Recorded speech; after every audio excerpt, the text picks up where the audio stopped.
మీ మోకాల నొప్పులకు ఎటువంటి సర్జరీ లేకుండా ఎపియాన్ పెయిన్ క్లినిక్ అందిస్తున్న అత్యాధునిక చికిత్స. గ్లోబల్ స్టార్ రామ్ చరణ్ సతీమణి అయిన ఉపాసన తమ కూతురు అయిన క్లీంకారా సెకండ్ బర్త్డే సందర్భంగా హైదరాబాద్ లోని నెహ్రూ జులాజికల్ పార్క్ లో ఒక ఆడపులిని దత్తత తీసుకున్నారు.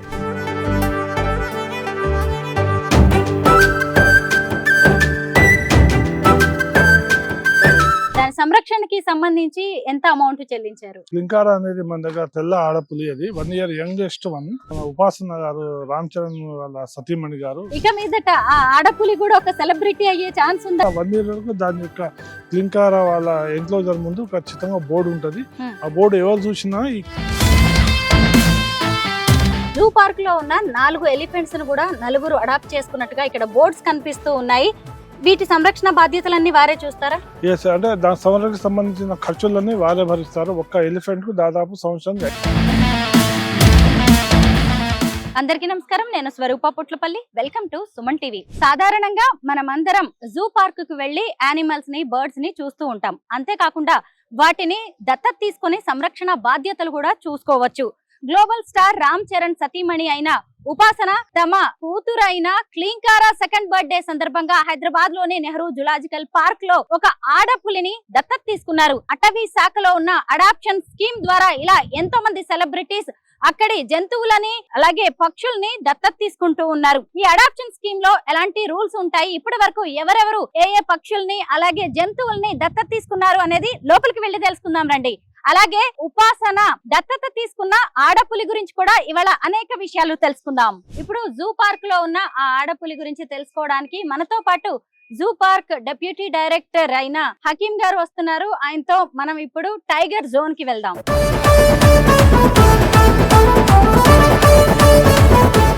జూ పార్క్ లోని టైగర్ జోన్ కి మనం ఇప్పుడు వచ్చాము.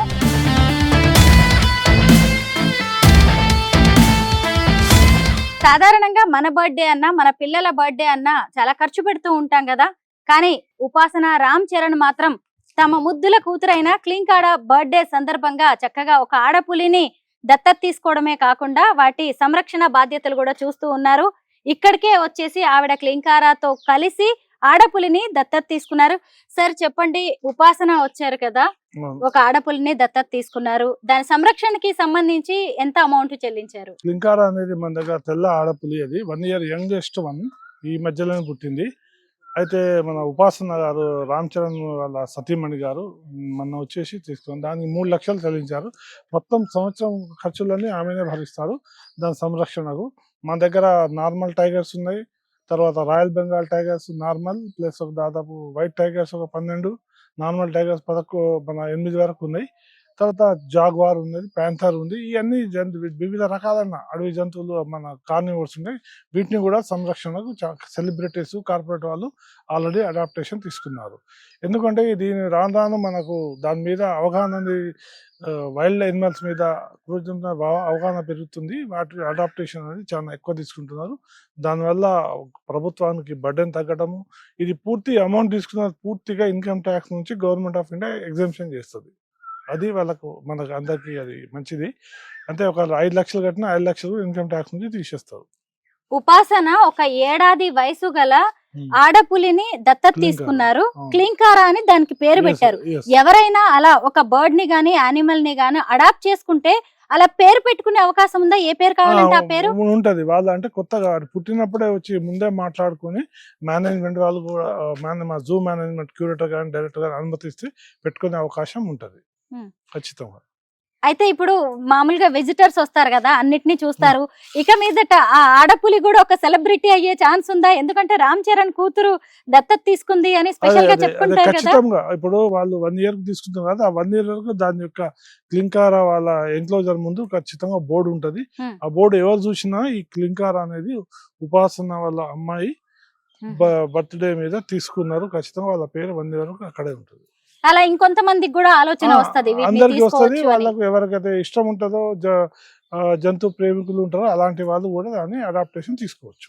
సార్, ఇలా అడాప్షన్ తీసుకునే వాళ్ళకి ఏమైనా బెనిఫిట్స్ ఉంటాయా? ఎస్, ఖచ్చితంగా ఉంటాయి. వాళ్ళకు ఫ్రీ ఎంట్రీ ఉంటుంది, బ్యాటరీ ఆపరేటెడ్ వెహికల్ కూడా ఫ్రీ ఉంటుంది, వాళ్ళకు టీ స్నాక్స్ కూడా అరేంజ్ చేస్తారు, మొత్తం జూను చూపెడతారు. ఇక్కడ ఇప్పటికే కొన్ని టైగర్స్ ని కొంతమంది అడాప్ట్ చేసుకున్నారు. అనన్య కంచర్ల అనే ఒక పాప 10th బర్త్డే సందర్భంగా ఒక పులిని అడాప్ట్ చేసుకున్నారు. డ్యూరేషన్ కూడా ఇక్కడ రాశారు 22 మే 2025. అలాగే ఇంకా ఇక్కడ వేరు పుల్లల్ని ఎవరు అడాప్ట్ చేసుకున్నారు అనేది కూడా బోర్డు రూపంలో కనిపిస్తోంది. ఇంకొక రాయల్ బెంగాల్ టైగర్ ని ఆశ, దాని పేరు A0 అని ఉంది కదా, వాళ్ళు అడాప్ట్ చేసుకున్నారు. అంటే కొంతమందికి తమ పేరుని బయట పెట్టడం ఇష్టం ఉండదు కాబట్టి అలాంటి వాళ్ళకి ఇలాగా కోడ్ ఇస్తారు. హైదరాబాద్ కి చెందిన వారు రాయల్ బెంగాల్ టైగర్ ని అడాప్ట్ చేసుకున్నారు. 1963లో 380 ఎకరాల్లో హైదరాబాద్ లో ఈ జూ పార్క్ ను ఏర్పాటు చేశారు. అప్పటి మన భారత తొలి ప్రధానమంత్రి అయిన జవహర్ లాల్ నెహ్రూ పేరు మీద ఈ జూ పార్క్ ని ఏర్పాటు చేయడం అనేది జరిగింది. ఇదిగోండి ఇక్కడ కనిపిస్తున్నాయి కదా ఎన్ని రకాల జింకలు ఉన్నాయో చూడండి. కృష్ణ జింకలు, మచ్చ జింకలు, అలాగే ఈము కూడా కనిపిస్తున్నాయి. వీటిలో కొన్నిటిని కూడా కొన్ని కార్పొరేట్ కంపెనీస్, సెలబ్రిటీస్ అడాప్ట్ చేసుకున్నారు. సంరక్షణ బాధ్యతలు చూస్తూ ఉన్నారు. నమస్తే సార్.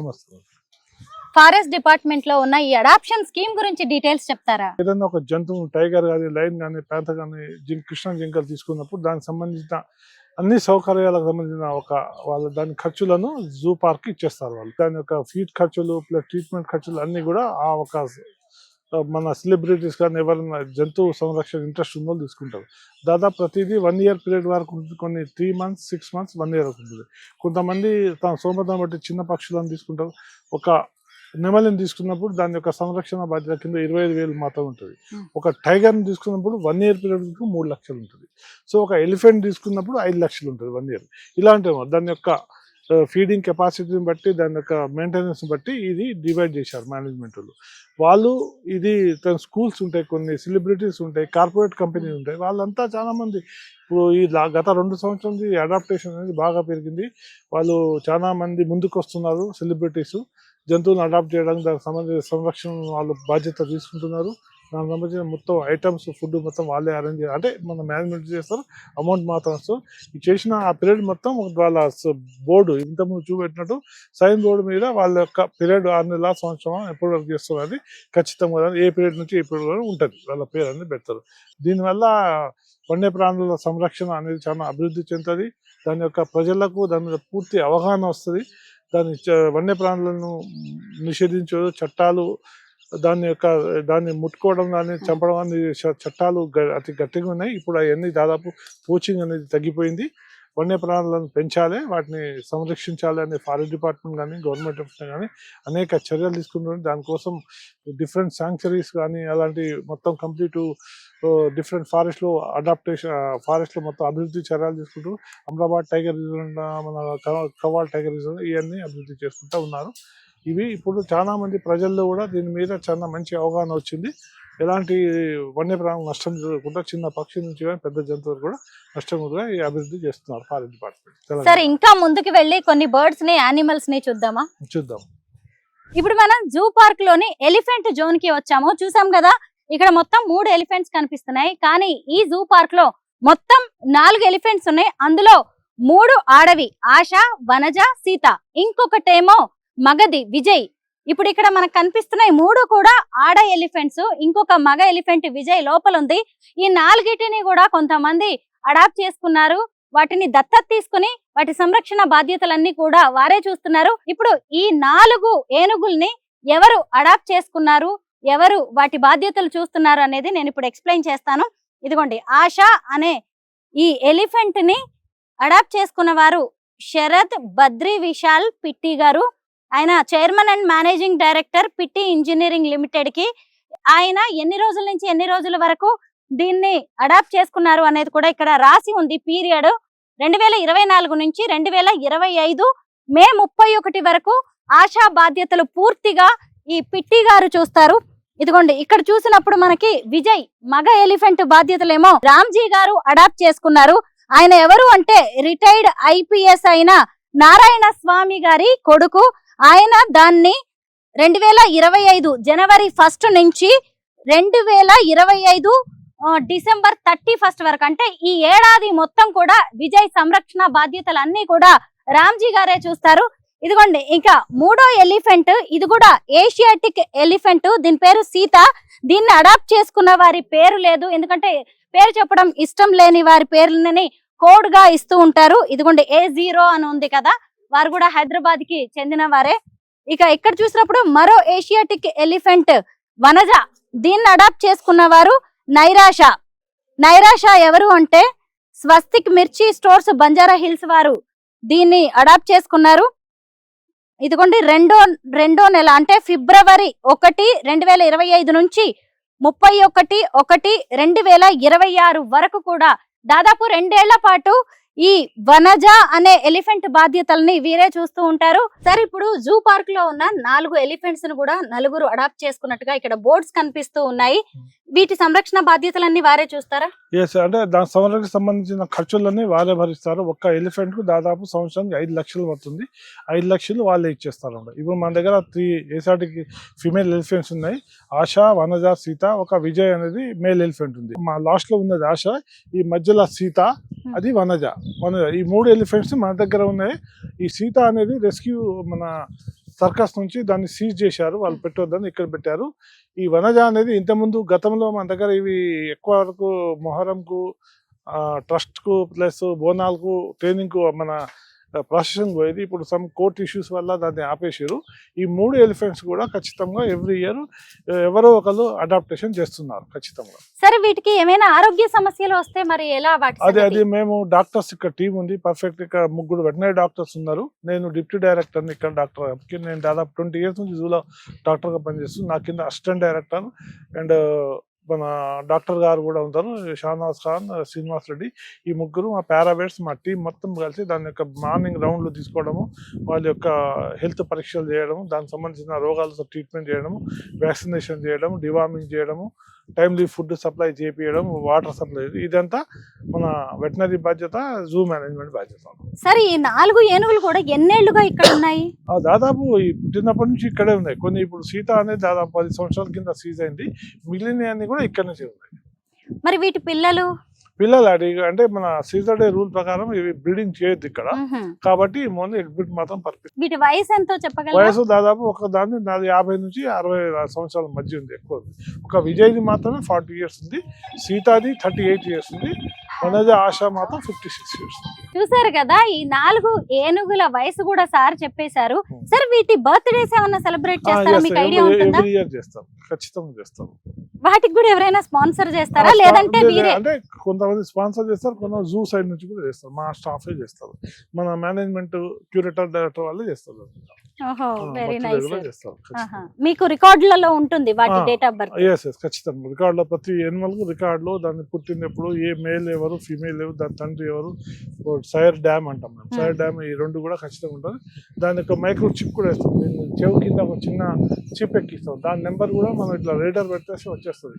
11 నెంబర్లో రీడర్ ఉంటుంది. అది చెప్పేస్తుంది ఇది ఎక్కడ పోయినా కూడా మనం తెలిసిపోతుంది. చూసారా ఎంత ఇంట్రెస్టింగ్ విషయమో. ఇప్పుడు ఈ ఏనుగులు ఉన్నాయి కదా, ఇంత పెద్ద అడవిలో ఎటు వెళ్తాయి ఏంటి అని కూడా మనకు కూడా ఒక ఐడియా అనేది ఉండదు. కాబట్టి వాటికి ఇక్కడ చెవి దగ్గర ఒక చిప్ ని ఏర్పాటు చేస్తారు, మైక్రో చిప్. ఆ చిప్ ద్వారా వాటి కదలికల్ని ఎప్పటికప్పుడు మానిటర్ చేస్తూ ఉంటారు. వాటి హెల్త్ ఇష్యూస్ ను కూడా కనిపెట్టొచ్చు ఆ చిప్ ద్వారా? చిప్ లేదు, అట్లా ఉండదు. ఓన్లీ ఐడెంటిటీ మాత్రం ఎనిమల్ ఈ నెంబర్ ఈ ఆశాకు ఉంది అనే వరకు చెప్పగలుగుతాం. హెల్త్ ఇష్యూస్ అంటే దానికి సంబంధించిన బ్లడ్ కలెక్ట్ చేసి పరీక్షలు చేస్తున్నాం. సార్, ఏంటి పార్క్ మధ్యలో ఏదో పాండ్ ఉన్నట్టుంది ఇక్కడ? దీన్ని సింగోజీ పాండ్ అంటాం. ఇక్కడ అన్ని రకాలైన వాటర్ బర్డ్స్ నేచురల్ గా బ్రీడ్ అవుతాయి. ఇక్కడ ఐబీస్ ఉన్నాయి, గ్రిడ్స్ ఉన్నాయి, పర్పుల్ హీరాయిన్స్ ఉన్నాయి, వాటర్ బర్డ్స్, తర్వాత పర్పుల్ మోరేహిన్, నెంబర్ ఆఫ్ వందల్లో ఉండే పక్షులు ఇవి. ఈ ఫ్యూచర్ లో ఎవ్రీ ఇయర్ కూడా అక్టోబర్, నవంబర్, డిసెంబర్ లో మైగ్రేటరీ బర్డ్స్ వేరే దేశాల నుంచి వచ్చి ఇక్కడ వాటర్ ఉంటాయి కాబట్టి బ్రీడ్ అయ్యి మళ్ళీ పిల్లలు తీసుకొని వెళ్ళిపోతాయి. దీన్ని సింగోజీ పాండ్ అంటారు. దీని యొక్క లింక్ ఆఫ్ ద మీరే ఆలం ట్యాంక్ యొక్క పెద్ద లింక్ దీంట్లో మన జూ నుంచి పోతుంది కాబట్టి ఇది సింగోజీ పాండ్. ఇక్కడికి వచ్చి పిల్లల్ని పెట్టి వాటిని పెంచి మళ్ళీ తమ దేశాలకి ఇక్కడ నుంచే తీసుకుని వెళ్తాయంట. ఎంత ఇంట్రెస్టింగ్ కదా. మైగ్రేటరీ పక్షులు అంటారు, వలస పక్షులు అంటారు. వలస పక్షులు అంటారు. మనం వలస వెళ్ళినట్టుగానే పక్షులు కూడా అలా వలస వెళ్తూ ఉంటాయి. ప్రస్తుతం మేము లయన్ సఫారీ జోన్ కి వచ్చాము. నందమూరి తారక రామారావు గారు ముఖ్యమంత్రిగా ఉన్నప్పుడు ఈ సఫారీ జోన్ ని ఏర్పాటు చేశారు. అప్పుడు అటవీ శాఖ మాత్యులుగా గాలి ముద్దు కృష్ణమనాయుడు గారు ఉన్నారు. చూసారు కదా ఇక్కడ సఫారీ జోన్ అనేది ఎంత పెద్దగా ఉంటుందో.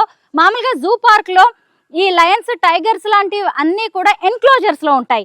అదే ఈ సఫారీలోకి వచ్చేసరికి మనమేమో బోన్లలో వెహికల్స్ లో వెళ్తూ ఉంటే అవి మిగతావి యానిమల్స్ ఉంటాయి కదా, పెద్ద పెద్ద వైల్డ్ యానిమల్స్, సింహాలు ఇక్కడ మొత్తం సంచరిస్తూ ఉంటాయి. సార్, లయన్ సఫారీ గురించి డీటెయిల్స్ చెప్పండి. ఇది యాక్చువల్ మన దగ్గర ఇండియాలో first safari park in India 1977 లో ఇనాగ్రేషన్ అప్పుడు సరోజ్ ముఖర్జీ గారు ఓపెన్ చేశారు. 77లో ఈ 4 సఫారీలు ఉన్నాయి మొత్తం టోటల్లీ. లైన్ సఫారీ, ఏషియాటిక్ లైన్ది, తర్వాత tiger safari, bear safari and bison safari. ఈ 4 అనేది లైన్గా ఉన్నాయి. 100 ఎకరాలు ఆక్రమించింది. డిఫరెంట్ ఎనిమల్స్ అనేది ఇక్కడ మనము అనేది జనరల్లీ జూలో మాత్రం ఎనిమల్స్ ఎంక్లోజర్లో ఉంటాయి, మనం బయట ఓపెన్లో ఉండి చూస్తాం. ఇక్కడ మాత్రం ఎనిమల్స్ ఓపెన్లో ఉంటాయి, మనము బండిలో సెక్యూరిటీ బండిలో సేఫ్గా ఉంటాం. అది దాన్ని సఫారీ అంటే ఇండియాలో ఫస్ట్ సఫారీ స్టార్ట్ చేసింది హైదరాబాద్, నెహ్రూ జూ పార్క్ హైదరాబాద్ 1977లో. ఫస్ట్ నాక్టర్నల్ ఎనిమల్ హౌస్ కూడా నిశాచర జంతువులు హైదరాబాద్ జూలో స్టార్ట్ చేశారు. సార్, ఇక్కడ ఇప్పటికి ఎన్ని లయన్స్ ఉన్నాయి? ఇక్కడ మా దగ్గర దాదాపు 12 లైన్స్ ఉన్నాయి. ఎవ్రీడే మనం 3 to 4 లైన్స్ వదులుతాం బయట. టైగర్ ను 2, 2 or 3 కూడా వదులుతాం. పిల్లలు తల్లి ఉంటారు, లేకపోతే ఒకసారి 1, 2 కూడా వదులుతాం. బేర్ కూడా 3 నుంచి 4 బేర్స్ అంటే ఎలుగుబంట్లను కూడా సఫారీలో వదులుతాం. బైసాన్లు మాత్రం గ్రూప్ గా 6 నుంచి 7 ఉన్నాయి. సఫారీకి టైమింగ్స్ ఏముంటాయి sir? Timing morning 8:30 to evening 4:30. ఎవరైనా అడాప్ట్ చేసుకున్నారా ఇక్కడ సింహాలను? ఇవి కూడా చేసుకున్నారు, చాలా మంది చేసుకున్నారు. అన్ని ఆల్మోస్ట్ మాక్సిమం 80% ఎనిమల్స్ అడాప్ట్ అయింది మన దగ్గర. ఇదిగోండి, మనం ఇప్పుడు బేర్ సఫారీ పార్క్ దగ్గరికి వచ్చాము. మొత్తం ఇందులో 7 అడవి దున్నలు ఉన్నాయి. వీటిని కూడా సఫారీలో మనం లోపలికి వెళ్ళి చూడొచ్చు. ఎన్ జనార్దన్ రెడ్డి గారు ముఖ్యమంత్రిగా ఉన్నప్పుడు దీన్ని ఏర్పాటు చేశారు. బేర్ సఫారీ ఉంది కదా, బేర్ సఫారీ కొద్దిగా లోపలికి ఉంది. బైసాన్ సఫారీ మనకు ఓపెన్లీ కనబడుతుంది బయట. ఈ దగ్గర ఇండియన్ బైసాన్స్ అంటారు, ఆర్ ఇండియన్ గార్ అంటారు. ఇవి అడవి దున్నలు దాదాపు 7 ఉన్నాయి మన దగ్గర. దీని వెనక సైడ్ లో మాత్రం బేర్ సఫారీ ఉంది.